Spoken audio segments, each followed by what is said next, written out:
Hello mayam, ngasidi aina miramis oina pijare event hoda asina zoom da keno to ba podina ni zoom da thawa podina do hegruga aina chutney seme mix to na duga sina ising sina bora yenam gi sina alu mit pa sina pakora thongi ba na sini ngasi khoi event hogi chak Yung se mayam podina ga hegru ga aina chini kitang hape thum kitang hape morong ka hapaga tori ba thi teng mo si ga ne khara khak oire si khak tho e nga si khak aina to ni Hello mayam si se hegru gi ne chutney hai tare ta aga hegru kaino ga podina ga hegru ga ne morok ka duga thum khara hapi ga chini khara hapaga aina grinder da tak pani chini se guloi na hapani du na machu se kinom tore pura sang bai do oidre khara ngangjal ba dai na musan ba nai oire sini jum gi masana thawa kaino ne podina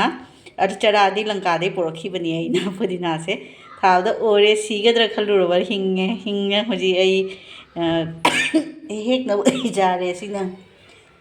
chutney miti de ki haitare amit pi haitare nungsi hidaki ka hegru ga met pa Hello mayam si se ne keno ki ni beson ni peas powder hai ri khoi gi matar gi ne keno ni beson ni si se sina madhurjan hai do khoi mite gi traditional madhurjan hai do mithai sina ho bane sina ho ga na khaw ga he le ba Yang si madhurjan ki machal ni chini si budi aina hap tare hojik siga chini angoba natraga gur do chini angang ba aduna su to wa jani asina ahanba packet oina sum lai su katoi ni na hoi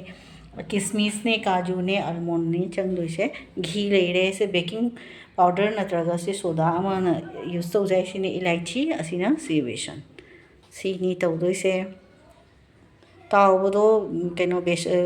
hi na su to bo jai thao na su to bo jai refine na to ga khoi acha thao du na su sum to bo jai ba kento phajana acha thao se sahan de ba du na di healthy oye ba refine budi bini jing si success oibra oidra ondra life the first time ni na to zu se mayam Hello mayam si se ina noire si sini madhurjan haruna bagi keno do beson ne aduga siga soda kitang ka happy aduga keno ga ghee a half chamus ka happy wa ke no hore ma se phajana pop thok bagi smai to re se jam su pahal loi da bani jam su nang haloi da bani kitang din nang da bani ase ai nga kui re se 10-15 minutes ore smai sum thamam ba ina adugi po se jadi ya le Smai to na phajana noi ge da bani ma matum le haloi da bani beson gi matum ka to na tar beson to nikthok aga na pha ba heli sini se ina mayam da share to ninga si video se same ni mayam ai madhurjan se nan sticky khang si ga to ri ni napchan da na bagi se is in progress I do hoji fry to ri jamina jam chawal ladi ma lup da wani du ni pok thora kani cha thai su chaw thokani na asi size to wi ba aina duga jing ni na si ai gi madhurjan se auto malaba si khawi ahan basina to bani mayam do aina bundi khra so khau na lo le mato ngale bundi do aina first to do khra mahi do lang khu khre ba aduna jong khra so chaw le du bundi se ola bani se mayam bazar da ru to male si जो बुंदी से ओले खरा दो मही खरा लांग बतो स्माई ओइना हौदो ए तो अतै दि खरा साइज पिक पिक ना अदु अतै सुसु साइज खरा चाव थो खरे बा सि से अजै मा संगोम द हाप दे अतै सु पोक थो नि चाव थो नि तुगी सि गे साइज गे अइना तो बनि बा सि से सि साइज दि चाव थो तु केसु काय दे जंग चाव रोय गे चाव रोय अदु गे मैम द शेयर तो नि ai ki na sticky khang se गे ना तो बनि सि नि ma'am ai madhurjan mitei madhurjan special mithai sweet dish se ai madhurjan do si se fry to lo re lu ga si ne bundi do ni si se mayam se badam do fry to ni kaju ni almond ni loi si se fry to ni pen ko na se phajana fry lo ra ga ma'am संगोम से सारे नई साहन थमबने अबूँ खर मई थागतले से तम तम थादब हौरे से सुमाय संगोम से फजना साहनगदनी संगोम सिगा इलायची सिगा कनो तौरबने कई हाय तेजपात का इलायची का चीनी का संगोम का सुमाय मिक्स तौरगा फजना मासे कनो सोहल्लेबा सोहल्ले बोल तौरगा मुझे पोत सिंसे अमोम तम मधुजान से थादरी अदुगहाक मई से कनो तौबने ऑन तौरना थमगदनी असी थादलोरगा मखुम कुपसलगा हाक थमगदनी दोरी माक संगोम से माई मनुंग मधुजान मनुंग फजना तौना चुपसनबगिनी सिनी से मैम अइना शेयर तौनिना तौरिसे कमाई तौरी खंगे टेस्ट तौरगसु दिंगा हाइबी हाइरके सिसे पूरा बाजार की मानद्रे yung बुद्धि से अइना सेमसे क्या हरारे दी सिसु लोई थाददोइनी मकुप सिसु मा फ्लेवर अमा लागनबगी होय रिंग फजु फजगनी मा मचा मचा सुजावरे हैना सुमाई से सिनी एगी मधुरजान असे फर सौहनदोइनी मैम सौहनलगा मा कनो तौदोइनी सुमाई तौरे सी केंग से होय खर ओट लगा ओट पाइदी मा से फजन ओट पता दे सुमाई सुमाई तौदोनी संगोम से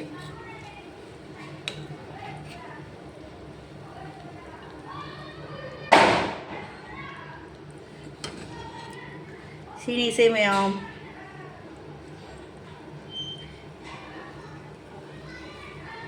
मखुम कुसला थमद्रो हेलो मैम लास्ट खांग से जो ट्रांसफर तौरे कहीं से कौन से संगोम सांब से खर पीए पोचिने जामेगी सुमाय खांग से फज मरांग कायना सोहलदी मा से पोपथोरनी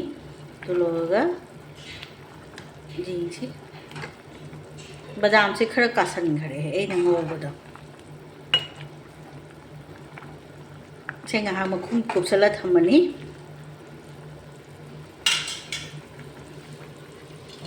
आई मधुरजान बस मांगा हाक सुमाय मखुम कुपका सौहलनी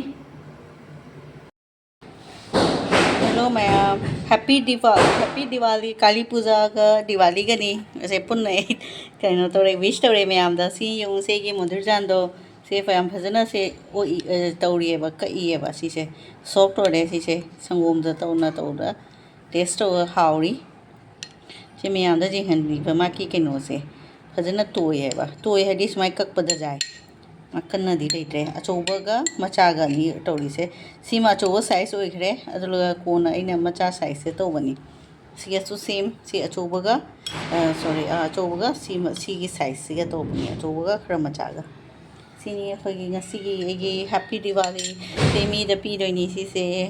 हैप्पी दिवाली तौदोइनी मीदी मिठाई लेरगा पिनेदना अइना खोय मिते की ट्रेडिशनल गे असीसे थाइना दगे हानदे मधुरजान हाइना खंगरकपनी सिसे तौनै उसोपतगा तौरियाबा तो हुंजिकती आंबा तौनदरे रसगुल्ला तौनरे दोई अदुगुंबा सो अफंबा असिगुंबा तौरे मीजे दो खंगद्रे जे खोय मिते दी करी ले हाइना सुगुंबा कइनो से अयाम मी से खंगरी दी खंगरगा मैक्सिमम नदी खंगी अदो अखोई मपान लेब मी खरना असमीस की पिठा ले करी ले मोगी अचा जहाँ हाइरकपद अखोगी कई ले हाइबद अथुंबद को स्वीट डेजर्ट हाइबद अखोगी सु मधुरजान हाइसे ले याइदा ए खोई सुम खुमई याइबा अदु किंतु अखोई उसोप त कई कई दी हेकेक्तनी चाबा फंगी से खुलकोंदा हुजिती याम तौनदरे कई अथुंब सु चा वाटना दना अस क्रेकर्स मोदा पो दिवाली ओस मपान तौनरी मयाम दैना वीडियो से लौबनी अदुने अथुंब रेडीमेड तो चादे सकुदी असमाई संगोमना तौना अखोई मधुरजान ट्रेडिशनल असीसे सोई प्रिजर्व तौना सो थंबा जारे मयाम दा खंगन बगी एना सो हैप्पी दिवाली नीना ए असे जे हलिनी अखोई मिते मै हंगी अखोइना स्कूल कॉलेज ता तमदा मिते गी करी ले हाइना अदो मोय सिंजू दी पॉपुलर ओरे नेट तो कई सुम फंगी सिंजू बोरा कोना मधुरजान हाइना अंक आइटम ले अदुदो ले है किंतु ngasi दनी अइना फर्स्ट टाइम सेमी से मैम ददी सुम हाइना दी ले मधुरजान हाइना अयाम मी खंदी खंग खरदी हुजिकी जेनरेशन हाइदी खरदी खंग वाट ले बस ये मधुरजान हाइबा पोचे कइनो रसगुल्ला रसमलाई गुलाब जामुन सिगुंबसिना कइनो दो हेले बा खंगबसे असे खरा लेंडी प्रोसेस बुदी ओएबा दो खरा कुपी सी माने होसे जुबी सु मथौ ताई जुबी से कंपलसरी नि मथकता गार्निश तौना बगी ꯑꯗꯨꯗ ꯃꯇꯔꯒꯤ ꯑꯩ ꯍꯥꯏꯈ꯭ꯔꯦꯅ ꯉꯁꯥꯏ ꯕꯦꯁꯟꯗꯣ ꯃꯇꯔꯒꯤ ꯕꯦꯁꯟꯗꯨꯅ ꯍꯥꯎꯕ ꯍꯦꯜꯂꯤ ꯌꯥꯝ ꯊꯣꯠ ꯊꯣꯠ ꯂꯥꯎꯗꯦꯕ ꯃꯥꯗꯣ ꯈꯔ ꯀꯟꯇꯛ ꯇꯧꯅ ꯍꯥꯏꯗꯤ ꯃꯇꯔꯒꯤ ꯕꯦꯁꯟꯗꯣ ꯑꯗꯨꯅ ꯇꯦꯁꯇꯣ ꯐꯖꯅ ꯃꯥꯁꯦ ꯕꯣꯔꯥꯗꯨꯅ ꯐ꯭ꯔꯥꯏ ꯇꯧ ꯂꯣꯏꯔꯒ ꯀꯣꯟꯅ ꯁꯪꯒꯣꯝꯗ ꯊꯥꯗꯕꯗ ꯀꯨꯏꯅ ꯊꯝꯃꯁꯨ ꯁꯨꯝ ꯃꯍꯥꯎꯗꯣ ꯂꯩꯌꯦꯕ ꯁꯤꯅ ꯑꯗꯨꯅꯤ ꯑꯌꯥꯝꯕ ꯃꯤꯅ ꯕꯥꯃꯣꯟꯅꯁꯨ ꯎꯁꯣꯞ ꯇꯧꯕꯗ ꯃꯇꯔꯒꯤ ꯕꯦꯁꯟꯗꯨꯅ ꯄ꯭ꯔꯤꯐꯔ ꯇꯧꯔꯤꯑꯦꯕ ꯑꯗꯨꯅꯅꯤ ꯑꯩꯅ ꯃꯌꯥꯝꯗ ꯁꯦꯌꯔ ꯇꯧꯔꯤꯁꯦ काजू किसमिस अलमंड इलायची संगोम ऑलरेडी तेजपात का तौन फुटलिनी कनो से बेसन की इसी से बोरा में हौरगा घी खर तोटली अना हाईहरे बेकिंग सोडा खितंग हापी मिक्स तौब लास्ट जुबीदो गार्निश तौब मथक तोनी से मैम शेयर तौसे मीद पीदनीको सिना सी चानबगिनी तो थमगे ma'am happy Diwali happy Diwali ma'am अना हौब मधुरजान से मैम शेयर तौरनी येंगनिंगना हिदोक्तोरे तो थमगे को हजी ma'am happy Kali Puja and happy Diwali हजी मीद पीब चलगे अखोगी मितैगी ट्रेडिशनल कइनोनीना मधुरजान मिठाई स्वीट डेजर्ट है तारे पीब चलनी सी तेंगोसीमा जाम पीब नुआइते हौबदी मैम हौरीगो किंतु अथुंब चानदबदो अदुना खर खर सिसु जामेदा जागा खमिते सी जोसे मैम असे गो तथो टेबल लदियो सी अंगांग ये मैम सनारी से जो मखादा मोय एकदम बम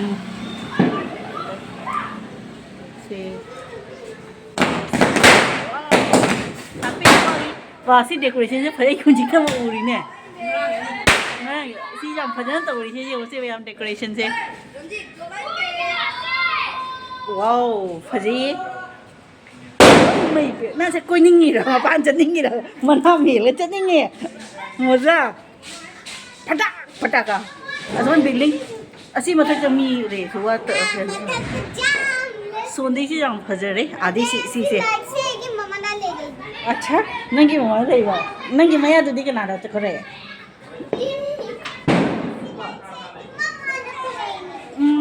वाओ सो आधे आधे कलर से जाम फजे येलो इनने पूरा फजे मम्मा ने लेबी दी ओ आधे ये शिशु वाओ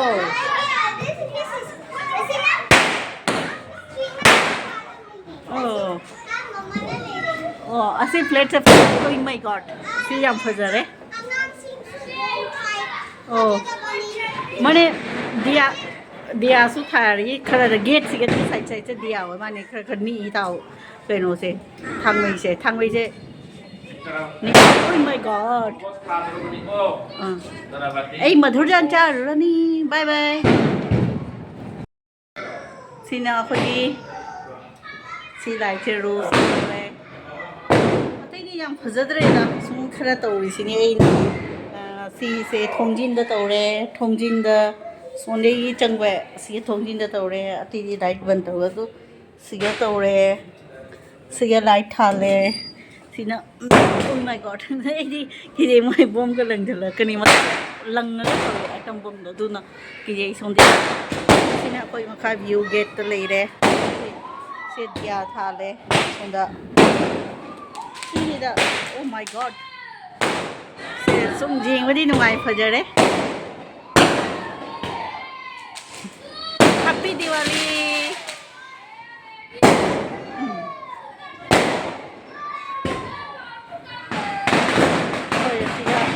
मांगोन के ना खरे थमगे को हंजी को मैम जेमिनासी खुलक के व्यू दिवाली द कमाई थांगमई थाली याम फजे फजना तौनारी से जेंग रंगोली का जेकना याम नुआई सिसो जेंगवा दुनी मैम दसो एना शेयर तौनिंगना जेंगहनिंगना तौबनी येंगमिनारसी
Bina.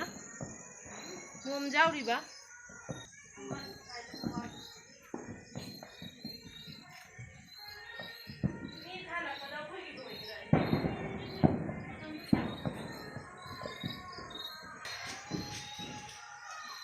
ꯑꯁꯤ ꯏꯁꯩ ꯈꯔ ꯊꯥꯔꯤꯑꯕ ꯑꯗꯨꯒꯤꯅ ꯍꯧꯗꯤ ꯀꯣꯄꯤꯔꯥꯏꯠ ꯆꯥꯈꯤꯑꯕ ꯏꯁꯩ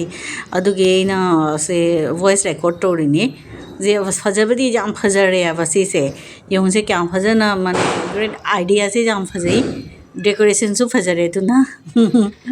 ꯑꯁꯣꯝꯗ ꯕꯣꯝ ꯊꯥꯔꯤ ꯀꯟꯅ ꯃꯤꯁꯤꯡꯁꯦ ꯁꯥꯟꯅꯔꯤ ꯑꯁꯤ ꯃꯌꯥꯝꯁꯦ ꯑꯩꯅ ꯌꯦꯡꯕꯁꯦ ꯎꯕꯗ ꯌꯥꯝꯅ ꯐꯖꯔꯦꯅ ꯃꯌꯥꯝꯗ ꯑꯩꯅ ꯁꯦꯌꯔ ꯇꯧꯔꯛꯄꯅꯤ